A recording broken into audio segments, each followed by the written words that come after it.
Hi, this is Kaelin. Welcome to episode 3 of the Ask the Trainer show. So Instagram, go ahead and start asking your questions. I have a bunch of questions from you guys that you've DM'd me in the last couple weeks, so I'm going to answer some of those. But first, how freaking cute is my little Kuma? Kuma.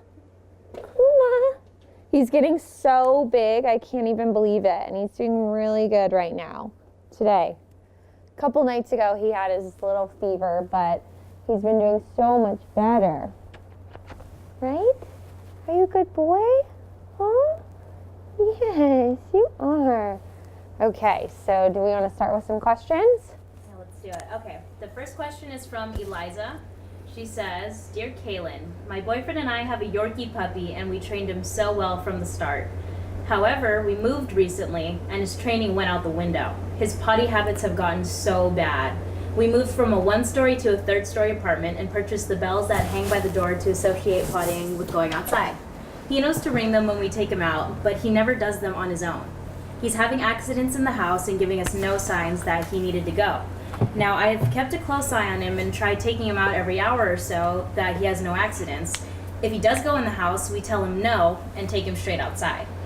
But I'm unsure if he still gets a treat after taking him outside, or create a little timeout area. Unsure what is the proper way to train and discipline him. Please help. Okay, so this is very common in a move that the dog's routine kind of gets a little bit thrown off, even if it's just moving from the 1st floor to the 3rd floor in the same complex.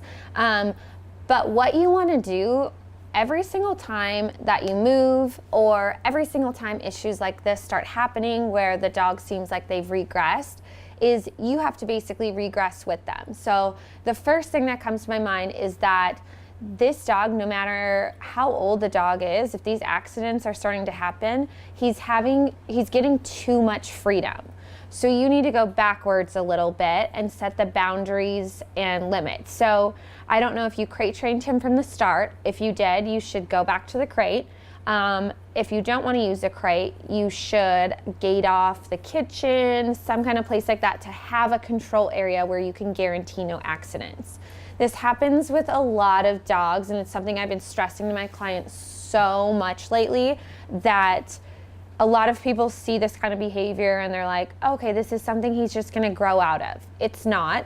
It's if you keep letting this behavior go on and let him take advantage of the freedom that he has, you're going to have a 5-year-old dog who's still having accidents around the house. So first thing, limit his freedom a little bit more. If he's not telling you when to go out, he's not ready for that freedom yet. So I would continuously definitely do the bells when you guys are going out the door, but you're just going to have to be on top of him a little bit more. Every single time, and this goes for anybody who's like going to make a move or anything, you should expect to take steps backwards when you first move.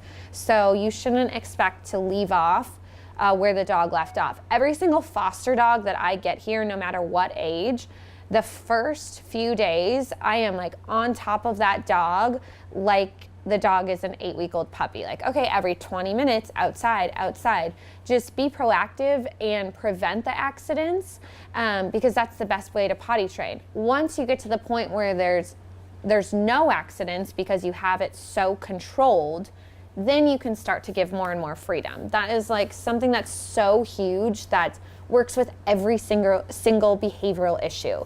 So what most people don't do is get to that 100% no accident point.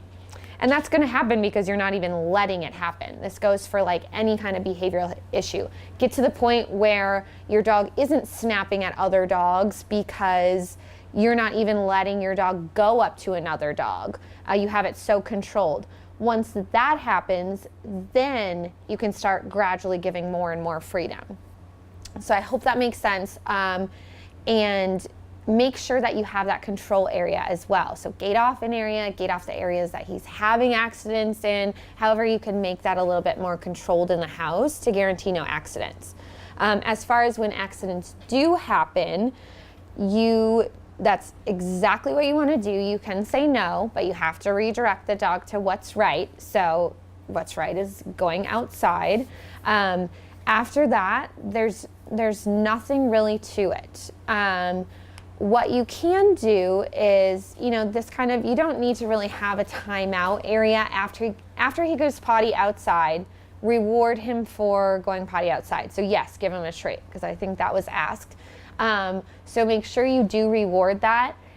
Then after that, having like a timeout or like a scolding area, whatever, is going to do no good, because if you're going to scold a dog for something, there has to be no behavior in between what you're scolding him for.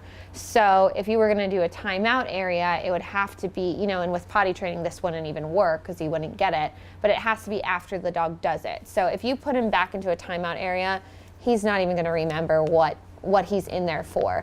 But just limiting freedom in general, kind of what I talked about in the beginning, is going to help a lot. So just rule of thumb, you should think like, okay, if my dog is out here, he should be behaving. So if he's not ready for this much freedom out here, and he has to spend more time in his controlled area with his chewing objects, like bully sticks, antlers, so that he has a way to exert energy, he's not bored, and he's still associating his area with a positive place. So there's some tips on potty training. I think I answered everything in that. Right? Good? Yep. Okay. Next question is from Tanya, and Tanya asks, my dog's recall is perfect at home and at the dog park. She comes even in the middle of play. The problem is in the backyard. It's unfenced, and too often we'll let her out to do her business, and then she'll get distracted by something or someone and run away. What would you recommend to fix this problem, other than keeping her on the leash all the time? Okay, so a couple different things that you can do with recall. The one recall practice that I like to do is have two people at opposite ends of a yard or wherever you're trying to practice at, and they both have treats. So sit down on the dog's level, because if I'm sitting on the ground and I'm holding treats, I'm a really big distraction when somebody else across the yard is calling my dog to come. So this is a really good way to, test the dog with exciting distractions. So me sitting there with a handful of treats kind of replicates that dog or whatever she sees that she's bolting off with. So when you do that, you want to make sure you go back and forth with calling the dog. So someone's over there and I'm going to say, Grizzly, come. You only want to say the command once and make sure you follow through with it. So the other person should be completely ignoring the dog. Once the dog finally comes, reward her for this. So this is something I can't stress enough, that no matter how long it takes the dog to respond, reward and praise her for this. I've heard other trainers, I think, say if like they hit that 30-second mark or something like that, there should be no reward. But in the beginning of recall training, you want to get that immediate response, and to be able to get there, you have to be rewarding the dog every single time, no matter how long it takes. Because when you do this, if it takes the dog 30 seconds to come to you, and she knows, okay, come means a treat, she's associating that, getting it ingrained in her mind, that the next time you call her to come, it's going to take her 20 seconds, then 10 seconds, then 5 seconds, then it's going to be instant. So it's going to keep decreasing. And that's another point, is that until you have that instant recall with the treats, you shouldn't wean off of the treats yet. So you want your dog to think like come every single time means a treat. So there's nothing wrong with that in the beginning stage of like recall training, using that treat every single time. So you'll go back and forth calling the dog, and you'll notice that the dog will respond a lot faster and faster. And then you can also use other distractions. If your dog really loves the ball or the toy or something, have one person holding that while the other person over there is calling the dog to come. And it just kind of shows the dog that no matter what you're fixated on right here, you have to listen to that instant like recall command. The other way that you can do recall training is, I know they said to not use a leash, but this is a little bit different. There's recall leashes are like 30 feet long. And what you can do is, I love to do recall with this, because basically when you use a leash to practice recall, the dog doesn't have another option but to come to you. So I would first let the dog go. First mistake that people make is giving the dog that full 30 feet to run right away. You need to work up to the 30 feet. So I first start giving the dog maybe just 5 feet going off. You want to call the dog to come. So once she masters 5 feet, then I'll go to 10. Then build that way, but make sure you don't jump to the 30 feet right away. So I'm going to say, you know, let Grizzly go out a little bit. He's on the recall leash, but it's long. He has a little bit of freedom. So he walks over there, and once he gets to about like 5 feet, I'm going to say, Grizzly, come. And then the leash tightens. If he doesn't instantly respond, I would say like within like 2 seconds, if he doesn't respond and look, I'm going to give him a little bit of a tug to guide him to me. And then reward him every single time, even if you are tugging him the whole way. So the goal is to not like fish him in. It's to just give him a little bit of guidance to see if that he'll then do it on his own. If he stops to sniff something along the way, he's going to need another little tug. So this seems really simple and like straightforward. And it's like really funny when I do this, because I've literally seen some of my clients' faces when I do sessions of this. They're like, oh my God, how in the world is this gonna work? Like, you're literally pulling my dog in basically, and then being like, yes, good boy. And he's doing nothing on his own, but it's so cool to see. So I did a session with somebody who, just like this, whose dog keeps escaping. So you say come, and she looks at you and then just bolts off even faster. So we really needed to work on the recall. For 45 minutes of this session, when we would say, Coco, come, she would totally look back, and then it was like reeling her in, and then yes, good girl, treats. And for 45 minutes, the owners are like, oh my gosh. And so the last 15 minutes of this, it clicked with her. It was instant. I said, Coco, come, and she came without me tugging every single time. It was the coolest thing. The owners were like, oh my gosh, this is a completely different dog. I can't believe this works. And it does, because the dog ends up thinking like, I'm going to have to come either way, whether it be on my own will or her guiding me. And dogs just want to end up doing it on their own. So it really clicks that if you say come, you have no other option but to come to me. You can make it as difficult as you want, but you're still going to come to me, and it will keep getting faster and faster and faster. And then again, you can work up to like the 30 feet. So those are the 2 recall exercises that I like to practice the most with my clients, and so that should help you a ton. Perfect. Okay, next question is from Nina. Nina asks, how do you train a male dog to not pee or mark every 2 meters? So a male dog to not pee or mark every 2 meters, one, I would say don't let the dog do it. Literally as simple as that. Like a dog doesn't need to be marking every single second on the walk. If the dog's not neutered, I would get him neutered, because that's going to help with that. But really, if it's everything, like that's a question just like, how do I get my dog to stop, like stopping in his tracks on the walk? Like this all stems back to like a dog controlling the walk. Don't let him do it. If he's trying to stop and mark, come on, let's go. Keep going, keep pulling him to go. And it just shows that you're in control of the walk. So no, you don't need to let them mark every single time that they want to. And it's kind of, when people ask me this, I just say it's up to you, like how enjoyable that is. Like, is it enjoyable for you to watch your dog sniff every 5 seconds? Like if that's what you like to do on the walk, you like to let your dog do that, then do it, great. If you don't, then just don't let him, pull him and keep going with the walk and stay in control. Okay, next question is from Macarena. Macarena asks, our 1-year-old Maltese won't sleep more than 3 hours in his bed. He will bark and scratch until we bring him to bed with us. We've tried moving his bed to our room, leaving him in the living room and everything. We tried crate training him, but he will start crying until we take him out. Now it got worse, and he starts barking until we take him out to sleep in our bed. What would you recommend? So what I would recommend is putting in the work and it will be hell for probably a week of not feeding into that crying. I think that's feeding into the crying is the worst thing that you can do, and he's not going to stop because he's going to think the crying, barking is eventually going to get me what I want.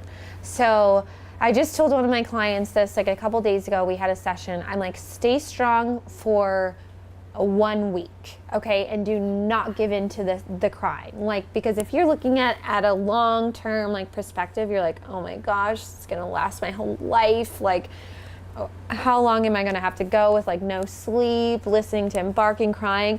Give it 1 week and be so strict about, I am not going to feed into that crying. He's not getting what he wants with the crying, and it goes really, really far. So I would go back to the basics of crate training, or you can always try like a little pen area to designate as his safe place. So the one thing is that if you're going to try to put him in a certain area, it's almost like he has like a separation anxiety kind of thing at night. So if you're only trying to put him in this little area when he's going to be away from you, it's not going to be a positive place. So you're going to have to incorporate the crate or the pen or wherever else you want him to sleep outside of just at night. So you should feed him his meals in there, maybe give him his special chew bones in there like during the day, and make that be a positive place first of all. And then once that becomes a positive place, you'll see that the crying and barking is going to lessen just on its own, just with like doing the crate training properly. And then after that, you can always try, if it's in a crate, you can try to put a sheet over the crate. That calms dogs down, but really the crying out, ignoring it, not giving in is the very best thing that you can do. And if you absolutely cannot take the crying anymore, wait for those 5 seconds that he at least stops, calms himself down, and then take him out. But you just really want him to not associate crying, barking, everything gets me what I want. Because 1, that's just a bad issue in general, but 2, other control issues can stem from that, and it just goes down a wrong path. So try that. Perfect. Okay, next question is Hannah. And Hannah says, my puppy is 9 months and is almost 95% potty trained, but there are times she will go on my bed, which I thought was weird since dogs usually don't pee or poop where they sleep. What training methods can I do to stop this? It mostly happens when I'm gone. She's so loved, so I don't know if she's mad at me. I'm so confused as to why she does it all the time. Okay, so if she's going when you're gone, that's telling me it can be like a rebellious kind of thing, but it's telling me that you're giving her too much freedom when you're gone. If it's literally only happening then, it's because if a dog is having accidents like behind your back always, it's because they know that they can get away with it then. And so that's kind of just like a sneaky behavior that, again, you want to go back to limiting her freedom. So she should not have access to your bed when you're gone. Is that the only place she said that the dog's having accidents at? Yeah, she only said on her bed. Okay, yeah. So maybe instead of putting her in like a control place, you can try, if this is an option, you can try to control the bed area instead. Obviously don't let her in your room then, and keep her out. So you can always try it the opposite way, like, because I know a lot of people like don't want to put their dog in a crate during the day. So try it the opposite way and block out the area that she's constantly going to. Again, you have to get to that point where it's not happening at all because you're not letting her. And then once it's not happening, you know, once she doesn't have access to have accidents on your bed, then you can gradually start letting her be alone in there for short periods of time, and then gradually increase it and work up to however long you're leaving her now. Perfect. Okay, and last question is from Georgina. And Georgina asks, how do you stop a dog from barking all the time when people come into the house? My dog always gets very protective when men come around or near me, especially when we're at home. Any advice? Yes. So when it's protective barking or even excited barking, The number one thing that I'll do with my clients when I hear this kind of issue is teach them a go to your bed spot. Okay, so here's my little scale that I always give everybody. When your dog is sitting focused on you, your dog is at full self-control.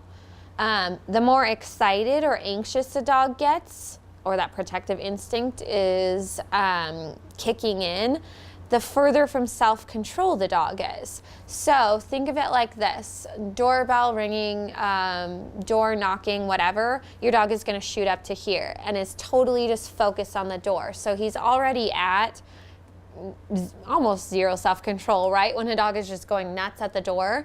So then when you let that person in, he's all the way up here, can barely control himself. So letting the person in, he's going to go up here, almost through the roof. So the goal of minimizing protective barking is going to be keeping him under self-control and redirecting him to focusing on you. So you want to totally take his focus off of that door, because if you're giving him full mental freedom to be focused on the door, his natural instinct is just going to take over. So you can't expect anything but that. So you have to take away that mental freedom. I feel like this is like the theme of today. Get it to a point where it's not happening first, just that mental freedom, because you're making him just look at you. Then you can gradually give him mental freedom. So how I would go about solving this is, the first thing, when somebody knocks on the door, he shoots up to here. I want to bring that down here before that door even opens. So to do that, I'll usually teach it: go to your bed, go to your place, spot, whatever you want to call it, command. So that eventually the dog associates door knocking means go to my bed. And the dog stays very self-controlled instead of getting worked up. So this takes a lot of redirection. So you want to teach the go to your bed command. You'll have to repeat it over and over and over again until the dog learns it. And then eventually you do a stay command. But until you do a stay command, what I always recommend is leashing the dog so that they're almost forced to stay there with you, and they'll stay with you mentally, because it's going to be steps backwards if the dog just fulfills the natural instinct and runs at the door and barks at the door. So you want to try to keep him with you and keep shifting the dog's focus to you. In the beginning, it's going to take a lot of redirection, like look at me, you might have treats constantly, look at me, don't even pay attention to him. Once you have almost too much focus on you and the dog doesn't even care about that person coming in the door, then the dog can go and say hello, because he's at full self-control. And if you give him that go say hi command, he's going to know that you're saying this person is okay. So the key is to switch the focus to you instead of on that person.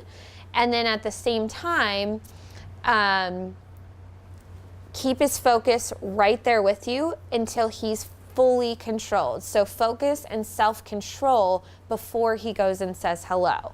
And you can practice this with people just coming to the door. A lot of times you can't say like, wait 10 minutes before my, hi baby. You can't say hey, can you wait 10 minutes for me to open the door while my dog calms down? But you'd be surprised with visitors if you just let them know ahead of time, like, we're working on training. Can you just wait outside the door for a few minutes till I come and get it, till I get my dog to calm down? Yes, so that will help a ton.